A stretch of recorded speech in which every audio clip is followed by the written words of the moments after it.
Just after the trial last year, I produced a video describing the tail light effect.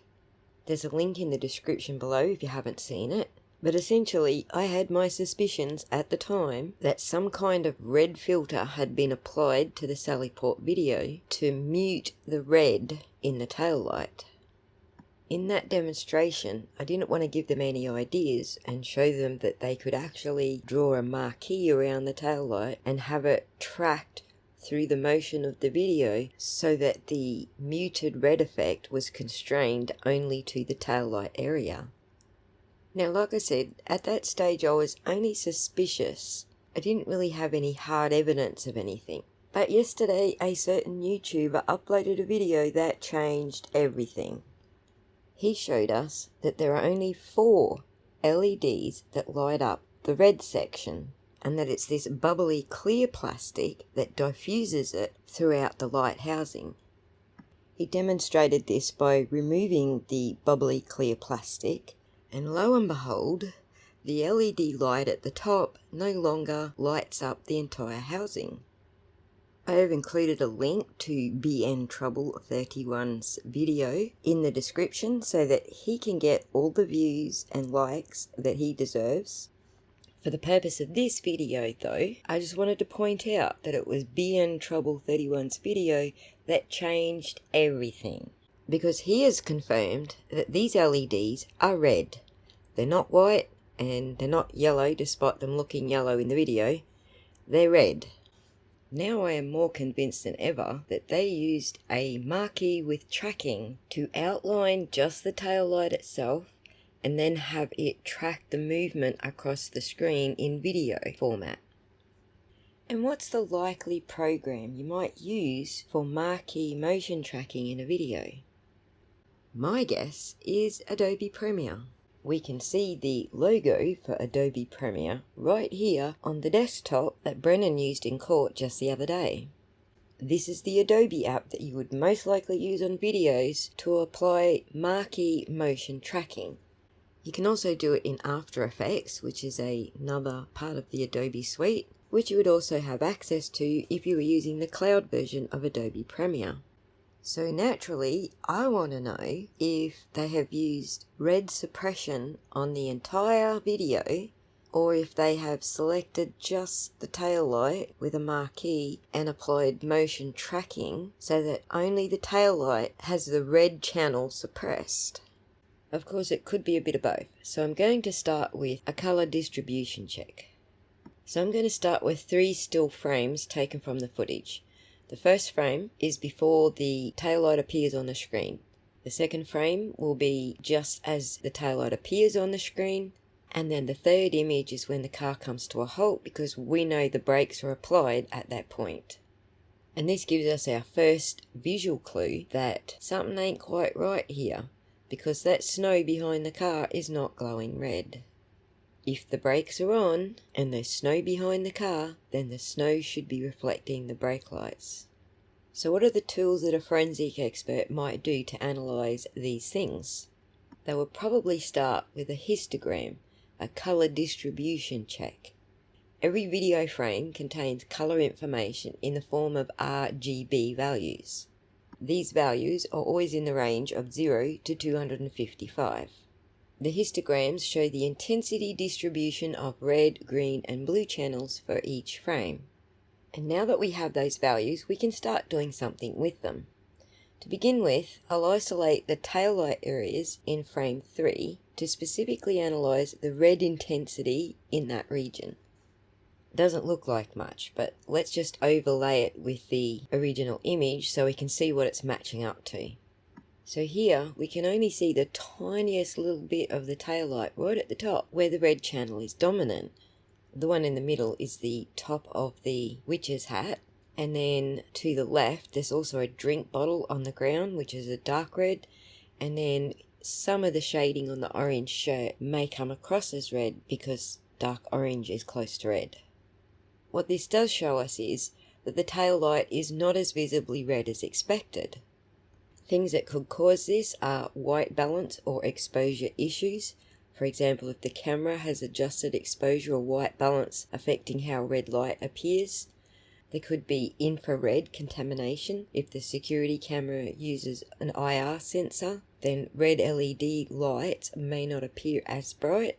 It could also be compression artifacts, which we've explained in great detail in other videos, but that can alter colour fidelity, especially in low light conditions.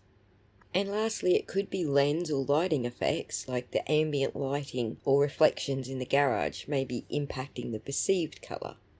We are going to eliminate all of these possibilities throughout the course of these tests. The next thing we want to do is enhance the red channel. We can do this digitally to increase the intensity of the red in the footage to see if any hidden red data actually remains in that frame. And we can also analyse that by comparing it with other red coloured objects in the footage that we just saw in the last test, which is the top of the witch's hat, or cone, whatever you want to call it, the clothing, the drink bottle on the floor, for example. So let's go ahead and do that and see what we end up with. As you can see, the entire image has gained a reddish tint, meaning the red information does exist in the footage, or the frame, but was severely muted, that is, before we tinted it. If the original frame had no red data at all, then boosting the red channel like this would have no visible effect. Notice the tail light. Despite the enhancement, the tail light is not significantly glowing red, which it should be if red was naturally present in that frame. This strongly supports the idea that red intensity was suppressed or altered in the original footage. The fact that red can be enhanced everywhere but does not naturally restore the tail lights indicates that the footage may have been edited to suppress red in specific areas. This finding is consistent with selective colour manipulation rather than a natural camera limitation. This puts us at some red data exists, but not specifically around the tail light. In the next test, I'm going to use AI to assist us to restore the red channel by rebalancing the histograms. To do this, I've given it a reference model with illuminated rear tail lights for the LX570, from which it produces a histogram that shows us, here the black dotted line, what it should look like, and then the red line, which is how it looks in the security footage in frame 3. What we learned from this is that a properly illuminated LED taillight should have a strong red intensity peaking at high pixel values around 200 to 255. However, frame 3 from the security footage is significantly lower than expected, particularly in the high pixel intensity range. The peak at 255, which is white, suggests that the red component may have been desaturated. In other words, it could have been manipulated using the saturation adjustment. The histogram basically shows us there's a red channel deficiency, and there is possible colour filtering or white balance tampering using the saturation method. But what it does rule out is compression or IR interference that sometimes can happen with motion activated cameras. The reason we can rule it out is because of the presence of red in other areas, like the cone and the clothing. It also gives us a clue that while desaturation may have been used over the entire video, we do have selective suppression around the taillight, because we can't restore the red in the taillight. Or can we? Let's rule that out. Using the information we just provided to the AI, can it restore the red in the taillight? Here's the result. With respect to red channel recovery, the AI enhanced process restored some red details that were suppressed in the original footage. We can see now that the trolley beside the car has a red handle now. The red drink bottle is definitely redder than it was before, confirming that red data still does exist in some parts of the image, just not over the tail light. Despite the enhancement, the tail lights remain less red than expected. This suggests that red data in the taillight area specifically was either erased or heavily suppressed in the original footage. If red data naturally existed in that taillight area in the original footage, AI-enhanced processing should have fully restored the taillights to red, or something close to the reference image it was provided. This is very strong evidence of selective red suppression because the AI confirms red exists elsewhere but not on the taillight. Suppression or desaturation of red tones often affects skin colour, especially in healthy pink Caucasian men. And looky here, just after the SUV is pulled into the Sallyport, someone gets out and walks along beside the car very close to the camera. So how do we analyse the red channel intensity with reference to human skin tones? We would look at the overall red intensity distribution. In this image here, we can see that the red mean intensity is around 149, which suggests a moderate level of red across the image. The standard deviation is 62.6, indicating variation in red intensity across different parts of the image. That seems pretty normal. The minimum red intensity is 22, showing that some areas have very low red content, which we just discovered with the last tests. The maximum red intensity is 255, meaning certain areas retain full red values. In the context of human skin tones, we see in normal lighting condition, Caucasian skin tones typically have a high red channel intensity due to their natural pigmentation. If the red channel had been preserved, the white male in the image should have noticeable red tones in their skin. However, from the red channel intensity visualization, there appears to be significant suppression of red in areas where skin tones should be prominent. These low red values suggest that the red channel might have been deliberately muted or potentially affecting the natural appearance of skin tones. The implications of doing this across the entire video would be to obscure skin tones, making identification or analysis of individuals more difficult.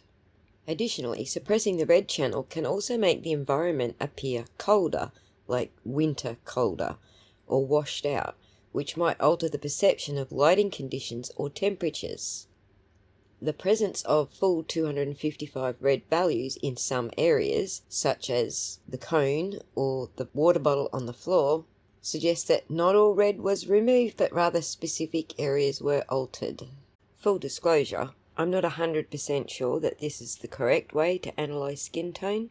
It's just a way that I discovered, but you can bet your bottom dollar that a forensic analyst is going to know. We're going to move on to something I know a little bit better, and that is comparing with the library footage. What we do know about the library footage is it didn't show the side of the car that they wanted to obscure, so the red taillights are probably close to what you're going to expect for red taillights. And not only that, they're reflecting off the snow on the ground. For the purpose of the exercise, I called these frames 4 and 5. And this time I'm going to compare the intensity of the red using the library footage as the reference model.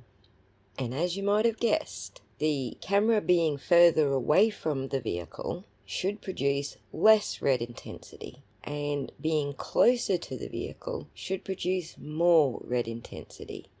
But that's not what we see here. It is exactly the opposite. Due to proximity, the expected red intensity should be higher than 142.47, and the reference image confirms that even at a distance, strong red light sources, such as brake lights, should remain highly visible. Yet, frame 5's taillight area is significantly muted compared to expectations based on frame 4. This supports our previous findings, but also supports the idea that a marquee selection tool may have been used to single out the taillight. So, is there a way for us to tell if a marquee was used to create motion tracking? I would call it rather elusive because it's taken me this long to find it, but indeed there is. For the purpose of this exercise, I used 5 frames of the Lexus being brought into the Sallyport and the brakes being applied. They're approximately 10 frames apart, and we're going to focus specifically on the taillight area. For this exercise, we looked at edge detection. This is where sharp transitions in the red channel may detect artificial selection boundaries. Natural edges should be softer due to lighting diffusion. Instead, we see distinct hard edge transitions, suggesting manual selection. The standard deviation of edge intensities is 6.22, which is lower than expected, indicating consistent edge behavior across the frames. Natural motion should produce variations in edge intensities, which we do not see here. Since the edges remain stable across frames, this aligns with motion tracked editing. If a selection tool was used, it would track the object and maintain fixed edge definitions, which matches our observations here. The next analysis involves pixel intensity changes between consecutive frames to detect unnatural red suppression tracking. The sequence is expressed here in a heat map. Remember, the heat map is not actually detecting warmth of bodies or anything. It's just going warm colours to cool colours. So more intense is going to be redder.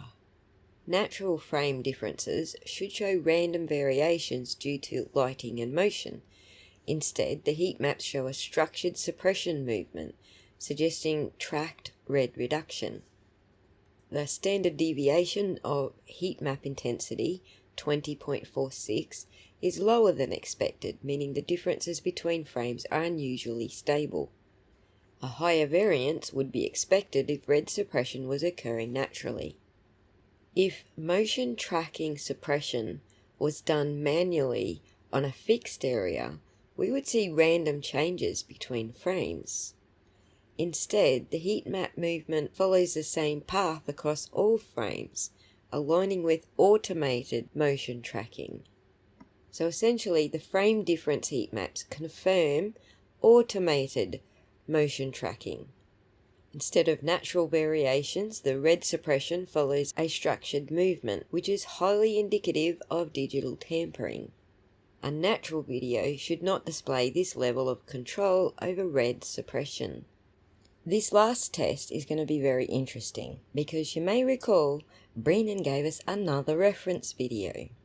He says this was taken a month before the SUV was put in the Sallyport.